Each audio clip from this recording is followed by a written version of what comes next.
이강민의 잡지사 3월호 네 번째 페이지. 자, 오늘 잡다한 우주사전은 평소와 조금 다릅니다. 우주먼지 지웅배 교수와 더불어 아주 특별한 분을 한 분 더 모셨는데요. 김로군 피아니스트를 저희가 모셨습니다. 두 분 어서 오십시오. 네, 반갑습니다. 안녕하세요. 안녕하세요. 일단 뭐 지웅배 교수야 저희의 가장 같은 가족이시고 네. 너무 익숙한 얼굴인데 오늘 새롭게 잡지사를 찾으신 분이 계십니다. 저희 지난 방송에서 살짝 소개를 드린 것 같은데 지웅배 교수의 신간 천문대의 피아노가 떨어졌다, 일명 천피떨 화제의 신간인데요. 여기서 이제 지웅배 교수가 천문대 역할이고 피아노 역할을 맡고 계신 김로군 피아니스트와 함께하게 됐거든요. 나와주셔서 고맙습니다. 자기소개부터 간단히 부탁드릴까요? 네. 안녕하세요. 피아니스트 김노근입니다. 저는 클래식 공연도 하고 있고 다른 장르와의 만남으로 새롭게 음악을 소개하는 작업을 하고 있는데요. 이번에는 지웅배 교수님과 함께 천문대의 피아노가 떨어졌다. 네. 음악과 천문학을 연결한 책을 만들었습니다. 네. 두 분이 방송 들어가기 전엔 형 누나 하다가 지웅배 교수님이라고 하려니까 약간 부대끼신 것 같기도 한데 두 분의 연이 굉장히 깊더라고요. 네. 이제 대학 시절에 캠퍼스에서 쌓은 우정이 이제 책 집필과 또 함께하는 공연 그리고 이제 잡지사까지 오늘 이렇게 이어지게 됐다고 하는데 그 시절 서로의 모습을 어떻게 기억하고 계신지 지웅배 교수부터 한번 들어보겠습니다. 제가 연대 있을 때 네. 저희 학교에 오는 교환 학생들, 외국인 교환 학생들하고 놀아주는 동아리를 했었거든요. 예.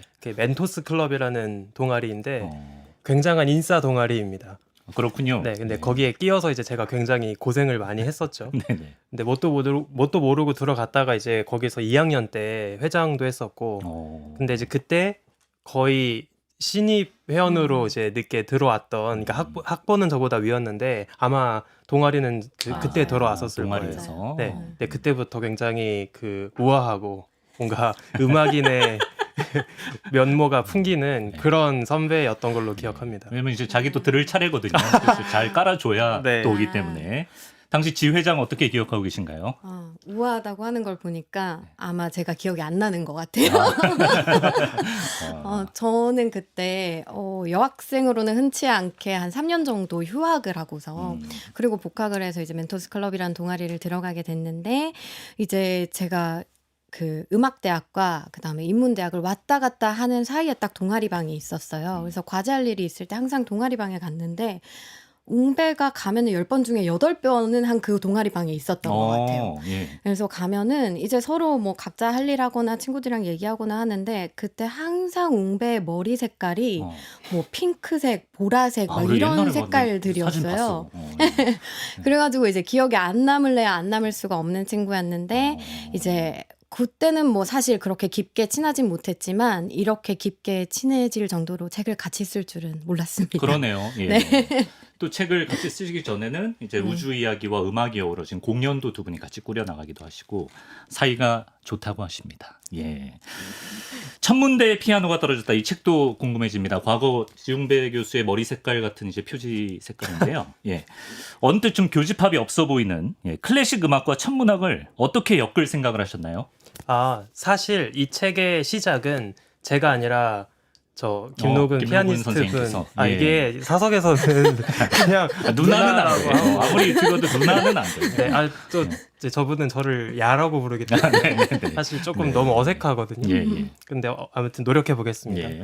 이제 우리 김노근 피아니스트 분이 저한테 먼저 제안을 주셨었습니다. 그래서 한 3년 전이었나요? 그때 다양하게 음악이랑 뭐 체육, 음악이랑 미술, 음악이랑 과학 이런 거를 다양하게 융합해서 여러 교육 컨텐츠를 열심히 개발하고 있었거든요. 네. 근데 그때 이제 피아니스트님의 눈에 천문학이 또 이제 들어온 거죠. 그래서 천문학을 전공한 주변 사람들 중에 마침 제가 있었으니까 그때 오랜만에 연락이 왔어요. 그래서 사실 대학 말씀해 주신 것처럼 대학교 때 그렇게 가까운 선후배 관계는 아니었는데 대학을 이제 각자 졸업하고 각자 일을 하던 중에 한번 내가 렉처 콘서트를 좀 꾸려보고 싶다. 그래서 피아니스트의 이야기 그리고 천문학자 이야기를 같이 교차 편집해서 다양한 그 공통점을 좀 사람들에게 들려주는 그런 렉처 콘서트를 해보고 싶다라고 해서 저도 너무 좋은 기획이라고 생각이 들어서 좋았겠다 근데. 그때 이제 함께 끼어 들어가서 공연을 했었고 네. 그때 공연의 이름이 천문대 피아노가 떨어졌다였어요. 아, 네. 공연 이름으로도 좋은데요. 네, 예. 그래서 그때 소극장 같은 데를 빌려서 이제 공연을 했었는데 그때 저희가 그 스크립트를 쓰게 되잖아요. 네. 그래서 그 스크립트를 정성 들여서 엄청 티격태격 싸우기도 하고 그렇게 이제 쓰고 나서 네.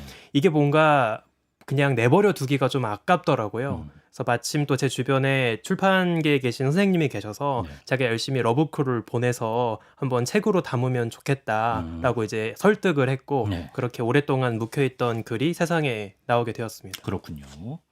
뭐 사실 왜곡이나 뭐 그런 거 없습니까? 정정하실 거 있으신가요? 첨언하실 거 있으신가요? 아니요, 전혀 없고 네. 오히려 저한테도 너무 좋은 기회였었어요. 원래 융합 작업을 할 때 사실은 제가 여러 장르랑 융합을 했지만 사실 그 분야에 대해서 잘 알고 있으면서 그리고 또 음악에 대해서도 그만큼 알고자 하는 의지가 있는 분이 필요했었거든요. 네네. 그런데 이제 웅배님과 함께 작업할 때 저보다도 더 음악에 대해 공부를 하시고 그러면서 융합이라는 게 어떤 건지 이 공연을 기획하면서 제대로 느낄 수 있었습니다. 아, 그렇군요. 네. 의미 있는 작업을 함께 하셨고 또 잡지사와 또 융합을 퓨전을 해주셨습니다. 자, 다른 세상에 살았지만 사실은 같은 세계를 품었던 음악가와 천문학의 평행 이론을 잡지사에서 2번에 걸쳐서 만나보려고 하는데요. 첫 시간인 오늘은 독일의 작곡가 요한 제바스티안 바흐와 또 수학자이자 천문학자 요하네스 케플러 이야기를 만나보도록 하겠습니다. 이 질문부터 지용배 교수에게 좀 드려보면 좋을 것 같은데요. 정말로 이제 음악과 우주 사이에 좀 접점이 있다면, 그리고 또 우주 어딘가에는 외계 생명체가 정말로 있다면, 외계인에게도 음악이라는 개념이 있을 거라고 보시는지. 저는 그럴 거라고 생각합니다.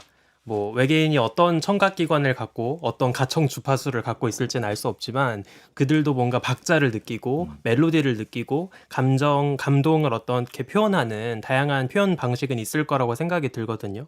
그 외계인들도 음악이 있을 거라는 기대가 제일 잘 반영되어 있는 것 중에 하나가 네. 그 유명한 보이저 레코드 판이죠. 골든 레코드. 네, 맞습니다. 그래서 1977년도에 연이어서 2대의 보이저가 이제 날아가게 되고 그때 어쩌면 그 보이저를 발견하게 될지 모르는 외계인을 위해서 맞죠. 음악 편지를 그 안에 넣어서 보내게 된 거죠. 그랬죠. 그래서 그 안에 다양한 클래식 음악, 뭐 일부 대중 음악, 또 여러 민속 음악 이런 것들이 담겨서 날아가게 되는데 사실 외계인들의 음악 취향에 맞을지는 모르겠어요. 그렇죠. 네, 알 수 없죠. 그들이 듣기에는 기괴한 음악일 수도 있으니까. 좋아할 수도 있어요, 의외로. 그렇죠. 그래서 다만 이제 우리의 입맛에 맞게 선별한 그 앨범이긴 하지만 이제 그런 노력에서 알 수 있듯이 아마 이 지적 생명체라면, 그러니까 지능을 갖고 있는 생명체라면 음악이라는 거를 어떤 방식으로든 향유하고 있지 않을까 이런 기대를 해볼 수 있을 것 같습니다. 네. 김로군 피아니스트님. 네. 근데 그 보이저 골든 레코드에 바흐의 음악이 실렸다는 거는 제가 처음 들었습니다. 그런가 보네요. 네네. 총 27개의 음악 중에서 바흐의 곡이 3곡이나 들어가 있는데요. 사실은 바흐뿐만이 아니라 뭐 베토벤 등등 다른 작곡가들의 음악도 많이 들어가 있는데 실제로 이 음악을 선곡하던 프로젝트 팀이 있었습니다. 네. 그 중에서 한 프로듀서가 실제로 말하기를 이제 만약에 외계인이 음악을 듣는다면 그 표현 방식이 다르다 하더라도 네. 어떤 패턴은 읽어낼 수 있을 것이다 라고 생각을 해서 그래서 클래식 음악가의 곡들 중에서도 패턴이나 구조가 잘 드러나는 곡을 선곡했던 것 같아요. 네, 그러다 보니까 아무래도 패턴과 구조가 중심으로 이루어져 있는 바흐의 음악이 3곡 정도 들어간 게 아닐까 싶습니다. 네. 지구 대표 27개 중에 3곡이니까. 네. 그런 점 때문에 아무래도 바흐의 음악이 골랐을 네. 것이다라고 설명을 해주신 거죠. 그러면 이제 바흐의 음악은 뭔가 수학적인 구조나 체계와 좀 밀접한 것이다라고 우리가 좀 유추할 수가 있을 것 같은데 그 이야기를 뒤에서 더 나눠보면 좋을 것 같고요. 오늘의 이제 또 다른 주인공이 수학자 케플러인데 왜 바흐와 케플러를 엮으셨는지도 궁금한데요. 아, 네. 뭐 이거는 이제 수많은 의논 끝에 웅배님과 함께 결정하게 되기도 했지만 네. 이제 제가 바라볼 때는 이제 케플러와 바흐 모두 패턴에 집착했던 사람들 같아요. 어. 네, 그래서 저희는 이제 음악의 어떤 위대한 인물과 천문학에서 위대한 인물의 공통 분모를 찾아내려고 노력을 했었고 그걸 엮어주는 키워드가 패턴이었다고 생각을 합니다. 패턴. 전 네. 이게 너무 재밌었던 게 네네. 저희가 작업했던 방식이 좀 흥미로웠거든요. 그러니까 저는 사실 피아노도 잘 못 치고 악보도 읽을 줄 모르는 음알못이에요. 그래서 그때 당시에 피아니스트 분이 먼저 음악가에 대한 다양한 이야기를 들려주시면 제가 그걸 듣고 먼저 떠오르는 천문학자가 있나를 생각해봤어요. 어. 근데 그때 너무 신기했던 게 네. 바흐의 이야기를 딱 듣자마자 네. 제 머릿속에 이거 완전 케플러의 인생인데? 라는 생각이 딱 떠올랐거든요. 억지로 컨텐츠 때문에 쥐어짠 거 일도 없고 아닙니다. 누가 먼저랄 것도 없이 케플러구나 이거는. 네, 그러니까 예. 제가 과학자의 어휘로 네. 바흐를 한번 멋대로 표현을 해보자면 네. 약간 수학에 미친 사람 같았어요. 바흐가요? 네, 수학과 어떤 조화, 비율 이런 것에 집착한 사람 같았거든요. 근데 마찬가지로 천문학의 역사에서 수학 광인을 굳이 꼽는다면 정말 케플러를 꼽을 수 있기 때문에 저는 바흐와 케플러가 가장 잘 맞는 짝꿍 중에 하나라고 생각을 했습니다. 네, 이제 말씀하신 그 패턴이라는 것과 이제 통하는 것 같고요. 네. 그에 앞서서 피타고라스 얘기를 좀 해주실 게 있다던데요. 네. 이제 그 음악을 그럼 우리가 이제 굉장히 다양한 방식으로 즐기고 있는데 이제 과학자는 또 그 근원이 항상 궁금하거든요. 네. 그러면 우리가 지금은 아무렇지 않게 도레미파솔라시도를 잘 그냥 따라가고 있는데 네. 왜 하필 네. 도는 왜 그 도음이고 미는 왜 그 미음일까?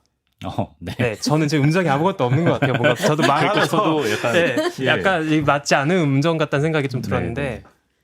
왜 그 주파수의 사운드를 네. 우리가 도레미라고 정했을까? 그거를 한번 따져보고 싶었던 거예요. 그 특정 주파수를 우리가 네. 왜 그 7음계인가요? 네, 예, 네. 그렇게 정했을까? 예. 그러니까 사실 이건 좀 다른 얘기이긴 한데 네. 제가 가끔 책을 보다 보면 어떤 단어의 어원을 설명하는 책들이 있거든요. 네. 그건 뭐 이 단어는 원래 라틴어로 이런 걸 부르는 단어에서 어원이 출발했다라고 해요. 근데 저는 애초에 왜 라틴어로 그걸 그렇게 불렀는지가 너무 궁금하더라고요.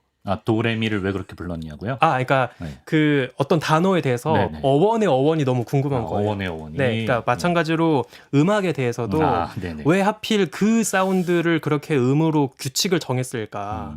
그 나중에 그 규칙 위에서 예쁘게 만드는 거는 이제 다양하게 할 수 있겠지만 그렇네. 애초에 그 기틀을 누가 왜 만들었을까가 궁금하네. 너무 궁금하더라고요. 근데 일단 기초 지식을 깔고 가면 네. 그러니까 음계라는 거는 네네. 그 고유 주파수에 따라 달라지는 건가요? 그렇죠. 그렇죠. 음마다 네, 사운드마다 네, 네, 네. 주파수가 다른 제가 거죠. 좀 지식이 부족해서. 근데 네. 이게 이제 굉장히 재미있는 이야기가 있어요. 네네네. 이제 고대로 가면 고대로 아주 가면. 옛날로 가면 음악이랑 수학이랑 같은 분야였다고 합니다. 음악이랑 수학이 같은 분야라고요? 네.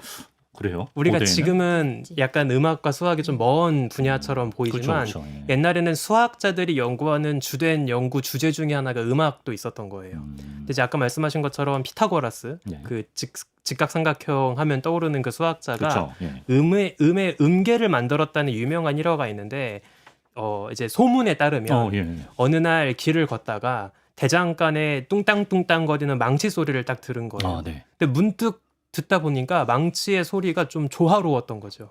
그래서 이게 왜 이렇게 조화롭지라고 딱 보니까 그 망치로 두드리고 있는 쇠의 몽둥이의 길이 비율이 뭔가 정수비였다. 예쁜 1대2, 3대2 이런 것처럼 정수비였다라는 유명한 이야기가 있는데 네. 사실 이거는 약간 좀 잘못된 이야기일 것 같아요. 그래요? 왜냐하면 단순하게 그 두드리는 쇠 막대기 길이 비율만 가지고는 네네. 그 실제 우리가 지금 듣는 소리의 그 주파수 비율이 나오진 않기 때문에 약간은 좀 와전된 이야기인 것 같고요. 예. 근데 어쨌든 그렇게 주파수의 어떤 깔끔한 네. 정수비를 맞추면 네. 뭔가 그 두 음을 들었을 때 조화롭게 들리는 화음을 만들 수 있다는 거를 이때 이제 피타고라스가 깨닫습니다. 그래서 그 1대2 혹은 2대3 같은 깔끔한 숫자 비율을 가지고 네. 이제 계속 다양한 음을 한 단계 한 단계 만들어 가는 거예요. 그러니까 예를 들어서 네. 어떤 기본 음을 만들어요. 네. 그럼 그 기본 음의 주파수가 2대1 비율인 다른 음을 만들 수 있겠죠. 네네. 또는 2대3 비율인 다른 음을 또 만드는 거예요. 네. 그래서 이런 식으로 2대1에 2대1에 2대1에 또는 2대3에 2대3에 2대3에 이런 식으로 네. 계속 다양한 주파수 비율을 맞춰가면서 네. 여러 단계의 음들을 만들어가는 거죠. 그렇게 하면 이 음과 이 음을 같이 연주해도 네. 전반적으로는 음악이 조화로울 거라고 생각을 했던 것 같아요. 가령 이제 2대 1인 경우가 네, 이제 네. 한 옥타브의 차이가 되는 건가요? 맞습니다. 아, 네. 네네. 그래서 그런 식의 우리가 지금 쓰고 있는 이제 음계의 기본적인 규칙을 네. 이때 피타고라스가 만든 거죠. 네. 피타고라스는 일종의 숫자 강박증도 있었다고 하던데 이건 무슨 얘기인가요? 이것도 사실 되게 유명한 이야기인데 네. 그 피타고라스가 숫자 때문에 살인을 했다는 유명한 썰이 있습니다. 숫자 때문에 살인을 했다? 네. 무슨 얘기죠? 그래서 피타고라스가 좀 집착했던 게 음. 그 깔끔하게 나누어 떨어지는 숫자를 좋아했어요. 그러니까 우리가 좀 수학적으로 표현하면 이제 예쁜 유리수. 유리수. 네. 네. 그래서 두 개의 정수 비율로 깔끔하게 나누어 떨어지는 네. 그런 숫자를 좋아했는데 네. 이제 실제 수학의 세계선 그렇지 않잖아요. 특히 이제 그렇죠. 피타고라스가 연구했던 직삼각형을 보면 네. 가로가 1, 세로가 1인 직삼각형의 빗변의 길이가 네. 루트 2예요. 루트 2죠. 이거는 무리수입니다. 그렇죠. 소수점이 끝나지 않아요. 맞죠. 예. 이거는 이제 존재해서는 안 되는 피타고라스한테? 네, 이거 말도 안 되는 오, 수인 거예요. 예. 근데 이 무리수의 존재를 내가 알아버렸어요. 네. 근데 네. 피타고라스 학파 제자들 중에 네. 그 히파수스라는 이제 어떤 용감한 제자가 있었는데 네. 그 비밀을 알아낸 거예요. 무리수가 있네? 요것 봐라. 우리 피타고라스 선생님 체계가 좀 이상한 것 같은데? 예. 라고 해서 이제 약간 문제 제기를 하려고 하는 거죠. 네. 그래서 그거를 숨기려고 네. 소문에 따르면 피타고라스가 배에서 그대로 제자를 네, 밀었다? 네. 어. 함구하기 시키기 위해서 그런 유명한 이야기가 있습니다. 그렇군요. 네. 근데 오늘 사실 과학 쪽의 주인공은 케플러잖아요. 네. 수학 과학자인데.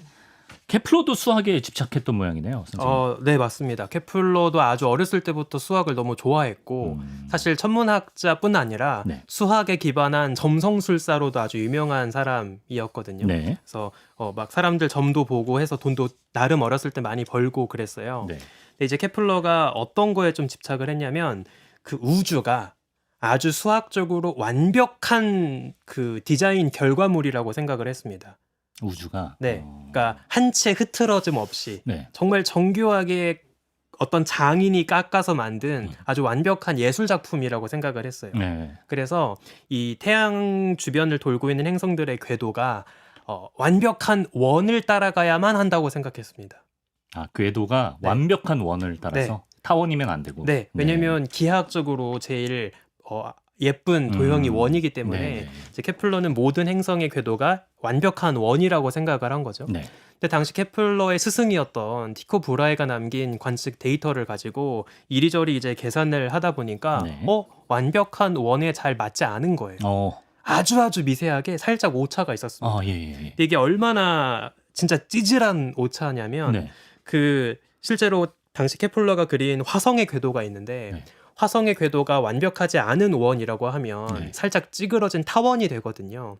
근데 그 타원에서 긴 반지름이랑 짧은 반지름이랑 그 길이 차이가 0.4%밖에 안 됩니다. 미미하네요. 굉장히 미미해요. 네. 그러니까 만약에 다른 사람 같았으면 네. 그냥 관측하다 깜빡 졸았나 보다, 실수했나 보지라고 그렇죠. 예. 넘길 수 있는 사소한 실수였는데 네. 오히려 케플러는 그 수학에 너무 집착했던 나머지 그걸 무시하지 않고 꼼꼼하게 계산을 다 한 거죠.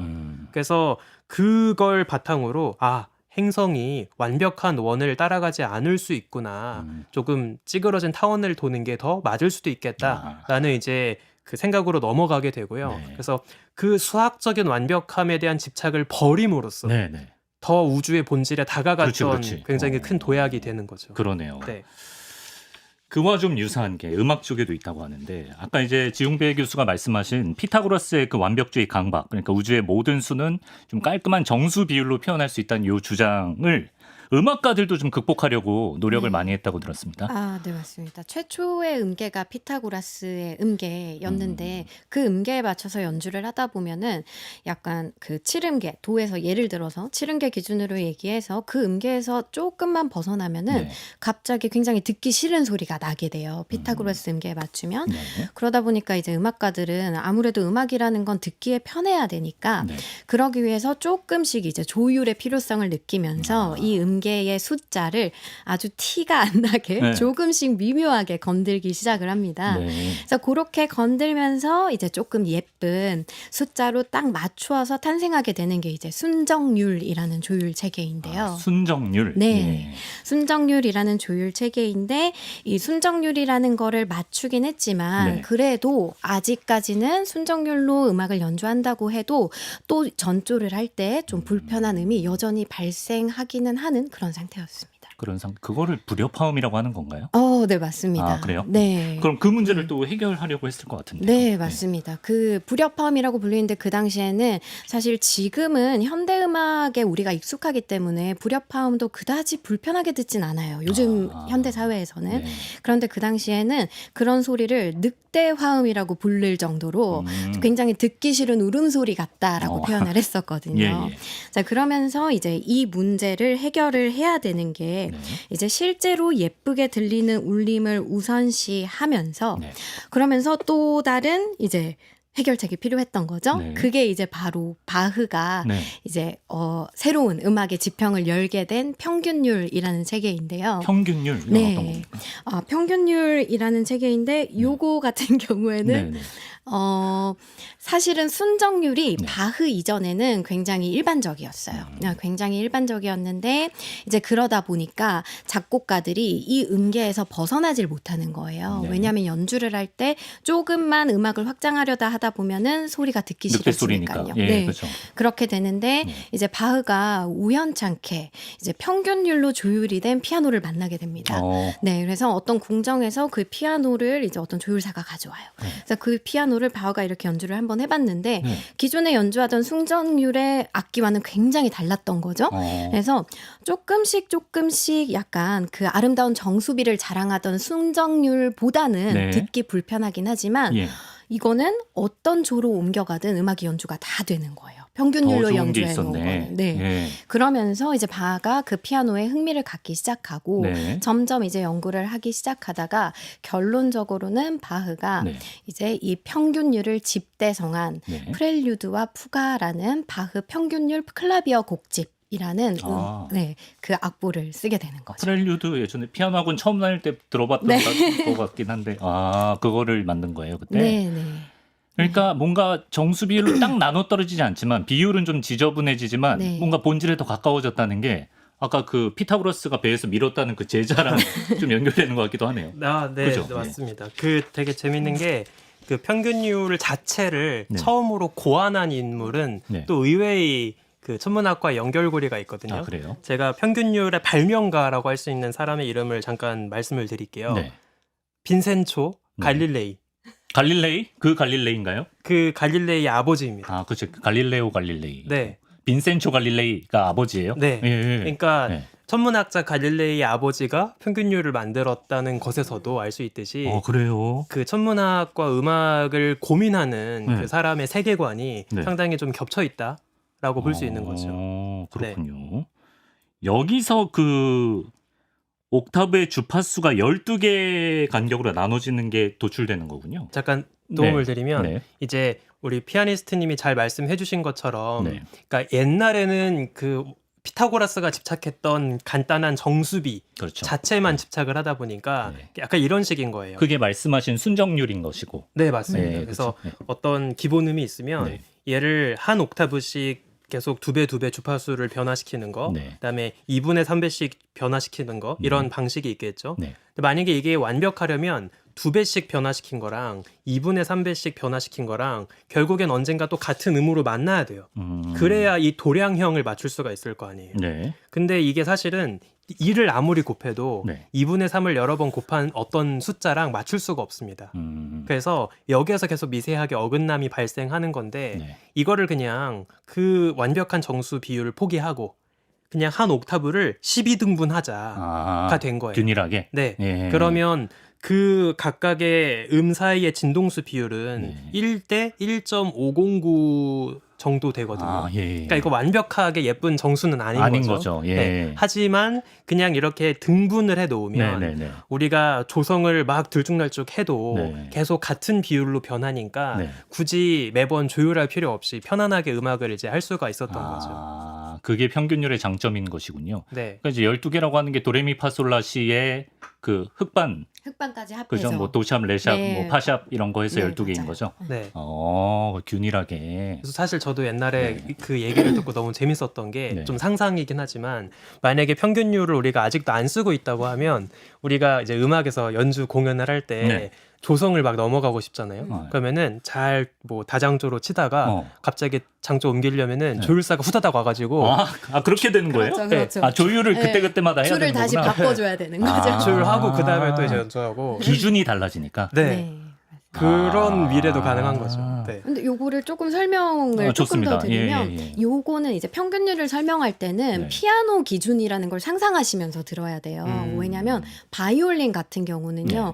연주자가 이제 현을 이렇게 누르잖아요. 네. 연주자가 연주하면서 조율을 하는 거예요. 아. 이렇게 현의 비율을 통해서. 그렇기 때문에 사실은 바이올리니스트들은 피아노랑 연주할 때는 네. 평균율에 맞춰서 연주를 하게 되는 거고 네. 그다음에 현악기끼리 연주를 할 때는 네. 자기들끼리 더 잘 어울리는 착 붙는 화음을 만들어내기 위해서 아. 순정률에 맞춰서 연주를 하게 되는 거예요. 네. 지금도 바이올리니스트 현재도 그렇습니다. 오. 네. 그렇구나. 네, 또 그래서- 피아노랑 다른 특성이네요. 맞아요. 저도 궁금해서 그래서 물어봤어요. 예. 그럼 너네는 어릴 때부터 네. 선생님이 가르칠 때 순정률로 맞춰, 평균율로 맞춰 이렇게 알려줘? 이랬더니 그러게요. 예. 바이올린 하는 애들이 그게 아니라 이제 합주할 때는 네.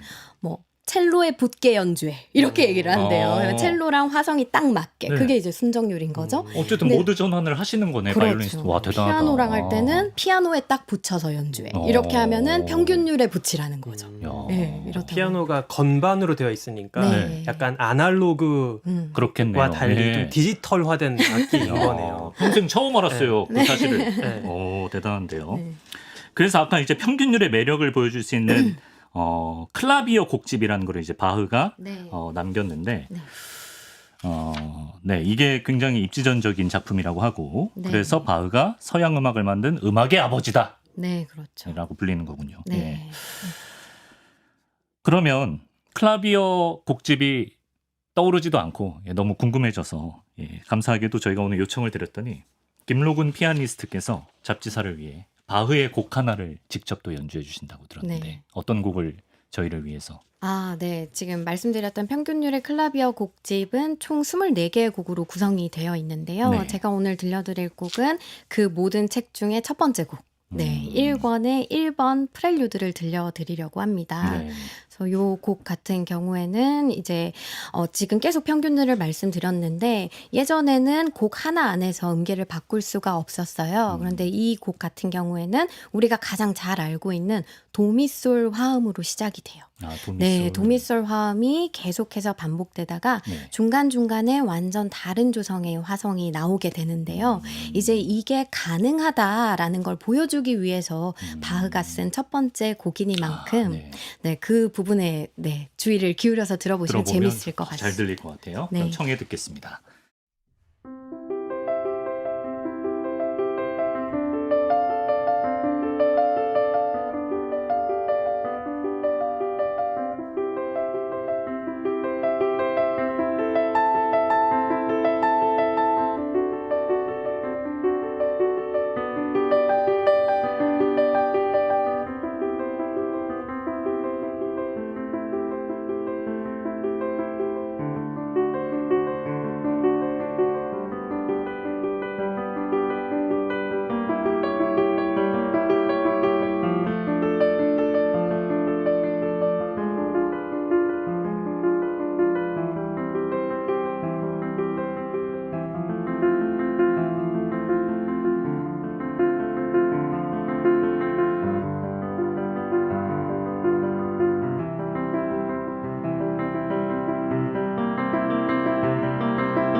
야, 이래서 그 첫 만남 때도 우아함이 느껴졌던 거군요. 맞습니다. 야, 대단합니다. 네. 저 피아노가 사실 굉장히 좋은 피아노로 제가 알고 있는데 사실 아. 잡지사에서는 인테리어 소품 정도의 역할밖에 못 하고 있었는데 네. 오늘을 위해서 저 피아노가 존재했던 것 같습니다. 너무 잘 들었습니다. 아, 감사합니다. 예, 감사드리고요. 지금 그 학생들도 가르치고 있다고 아, 하셨는데 네, 맞습니다. 오늘 연주를 들으신 분이라면 네. 어디로 가야 선생님을 뵐 수 있는지 궁금해하실 것 같다는 생각이 문득 듭니다. 아, 네. 예. 저를 뵙고 싶으면 인천 검단 신도시에 있는 더 미래 인재 영어 학원으로 오시면 됩니다. 영어학원으로 가면 음악이 함께하고 있다. 네, 그럼요. 네. 검단 신도시 네, 찾아주세요. 지웅배 교수님. 네. 그러면 케플러 같은 경우에는 이런 음계나 이런 거를 본인의 이제 학업에 있어서 학문 연구에 있어서 어떻게 사용했는지 궁금한데요. 케플러가 이제 단순히 음악을 어떻게 그 자신의 연구에 활용했을지를 잠깐 설명을 드리면 일단 그때 당시에 고대 또 중세의 천문학 세계관을 지배하고 있던 관점을 좀 설명을 드릴 필요가 있는데 그때는 뭐 태양이든 지구든 어떤 우주의 중심을 기준으로 해서 다양한 천체들이 놓여 있는 거리가 있을 거 아니에요.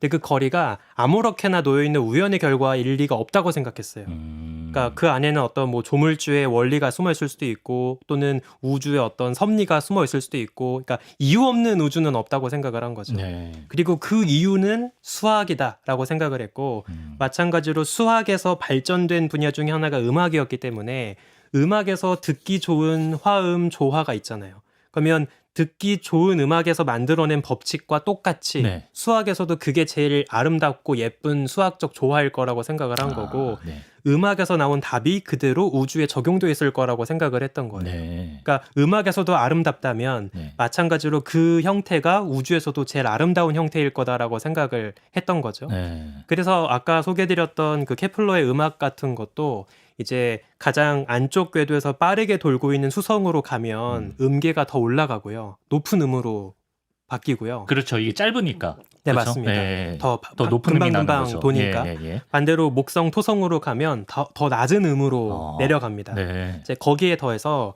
얼마나 또 그 궤도가 네. 크게 찌그러진 타원을 그리느냐에 따라서도 이제 음의 높낮이 변화를 주거든요. 예. 그래서 금성은 거의 완벽한 원을 그리기 때문에 네. 음이 계속 일정합니다. 반대로 수성 같은 친구는 아주 극단적으로 찌그러진 타원을 그리고 있어서 네. 음의 높낮이가 윙윙 이렇게 왔다 갔다 해요. 그래서 그런 식으로 각자 맡은 세션을 열심히 행성들이 이제 연주하고 있다고 생각을 한 거고 네. 그거를 이제 우주에 올라가면 일종의 오케스트라 협연을 듣듯이 우주의 음악을 이제 내가 들을 수 있다라고 생각을 한 거죠. 케플러의 이걸 가지고도 실제로 작곡을 할 수도 있지 않을까요? 아이, 그럼요. 실제로 해봤는데 예. 실제로 해봤는데 예. 썩 듣기 좋진 않습니다. 그래요? 네. 그게 우주의 소리일 수도 있죠. 그래서 케플러가 이제 그 정도로 음악에 심취해서 이제 다양한 행성들의 법칙을 좀 조화롭게 찾아보려고 노력했던 결과 흔적 중에 하나라고 볼 수 있고요. 거리뿐만 아니라 그러니까 행성마다의 궤도 이런 것도 정확히 이해를 했으니까 네. 그게 나온 거네요. 진짜. 맞습니다. 예. 사실 그런 집착 끝에 나온 케플러의 유훈 중에 예. 하나를 유훈 우리가 지금도 쓰고 있습니다. 뭐죠? 잘 생각해 보시면 피아니스트님도 모르나요? 뭐죠? 태양 주변에 행성들이 얼마나 빠른 속도로 얼마나 먼 거리에서 빙글빙글 돌고 있을지, 그러니까 케플러가 생각했던 그 각각 행성들의 음계가 있을 텐데 그렇죠. 예. 그 음계를 결정하는 요인은 결국 중심에 있는 태양이 행성을 얼마나 강하게 붙잡고 있느냐거든요. 예. 그럼 다시 말하면 케플러가 연구했던 것의 본질은 네. 그 태양계 행성들을 꽉 붙잡고 빙글빙글 돌게 하고 있는 그렇죠. 태양의 중력을 잴 수 있는 도구를 만든 거예요. 그렇죠. 예. 그래서 네. 우리가 지금 이 케플러가 만든 법칙을 그대로 활용해서 태양의 질량도 재고 또는 지구 주변에 인공위성이 도는 거를 통해서 똑같이 지구의 질량도 재고 또 은하계에 살고 있는 여러 별들의 움직임을 바탕으로 똑같이 계산해서 은하계의 질량도 재고 네. 그러니까 우주에 있는 다양한 천체들의 질량을 잽니다. 그래서 제가 항상 그 표현하는 게 뭐냐면 예. 케플러는 우주를 저울 위에 올려준 사람이라고 표현을 하거든요. 예. 우주의 질량을 잴 수 있게 해준 위대한 발견을 했기 때문에 그러네요. 예. 우리가 이제 천체 물리학이라는 거를 네. 한 단계 더 나아갈 수 있게 해준 아주 놀라운 발견을 했던 거죠. 예. 근데 저울 그건 교수님이 하신 말씀이고. 네. 유훈이 따로 있는 게 아닌가요? 아, 예. 그러니까 그 우주의 아, 질량을 잴 수 있는 가르침을 네, 남겼다. 그런 아. 도구를 남겼다는 게 이제 저 약간 명언처럼 받아적을 준비하고 있었거든요. 예, 예. 네네 예. 그 우주의 질량을 잴 수 있는 어떤 물리학적인 법칙을 만들어 주었다는 게 전 굉장히 그러네. 유의미한 예. 도구라고 생각을 합니다. 그러네요. 자, 그럼 이제 마무리할 때가 되어서 오늘 이제 소개해 주신 바흐와 케플러의 공통 분모를 좀 정리해 주시면 좋을 것 같아요. 지웅배 교수 먼저. 네. 그래서 아까 우리가 잘 이야기했던 것처럼 바흐는 음악의 알파벳을 만든 사람이라고 볼 수 있듯이 케플러도 별과 행성이 어떻게 움직이는지 그 기본의 알파벳을 발견한 사람이라고 생각을 합니다. 사실 제가 특히 이제 케플러가 음악과 너무 관련이 깊다고 생각했던 것 중에 하나가 네. 케플러도 음악 작품을 하나 만들거든요. 케플러가 음악 작품 네. 뭐죠? 그래서 네. 아까 이제 그 태양을 중심으로 돌고 있는 행성들의 움직임이 네네. 아주 완벽한 음악적인 조화를 따라가고 있을 거라고 생각을 했기 때문에 네. 그 자신이 발견했던 여러 행성들의 사이즈, 속도 그리고 행성의 궤도가 찌그러진 비율 이런 걸 반영해서 그 천구의 음악이라는 걸 만들어요. 천구의 음악. 네. 그래서 이게 단순한 비유가 아니라 네. 실제 케플러는 만약에 내가 우주에 갈 수 있다면 그 행성들이 연주하는 삐걱거리는 음악을 들을 수 있을 거라고 생각했어요. 그러니까 그 정도로 약간 음악적 조화에 심취해 있던 아. 인물인데요. 저 어렸을 때 천계영 작가의 오디션이라는 만화를 진짜 재밌게 봤는데 아시나요? 저도요. 네, 거기서 천구의 음악이고 나왔거든요. 저 이거 뻥인 줄 알았는데. 행성마다 일정 음이 있어가지고. 아 그런 게 있어요. 예, 예. 예, 예. 거의 미묘- 베레베레베레라는 외계인이 그래서 막 연주하거든요. 그런 게 있어요. 예, 예. 실제였군요. 뭐 만약에 네. 그런 장면이 있었다면 아마 참고를 하지 않았을까 네네. 싶네요. 예. 네. 그래서 그런 음악적인 조화에서 수학적 규칙을 찾아냈듯이 네. 결국에 이 바흐와 케플러 모두 네. 똑같은 사람이었다고 생각을 합니다. 그러네요. 네. 김로군 선생님도 예. 네. 그 케플러가 그 하늘의 질서를 관측을 통해서 발견해냈던 것처럼 네. 바흐도 이제 음악이라는 것에 이제 질서의 체계를 정리함으로써 누가 연주한다 하더라도 혹은 누가 어떻게 연주한다 하더라도 아름다운 음악을 표현할 수 있도록 평균율을 이제 한번 정리했다. 네, 그런 측면에서 공통 분모가 있지 않나 생각해 봅니다. 네, 그렇습니다. 우주를 음계로 그린 사람과 음계로 우주를 그린 사람 또 이런 표현을 또 해주셨는데 참 인상 깊은 것 같습니다.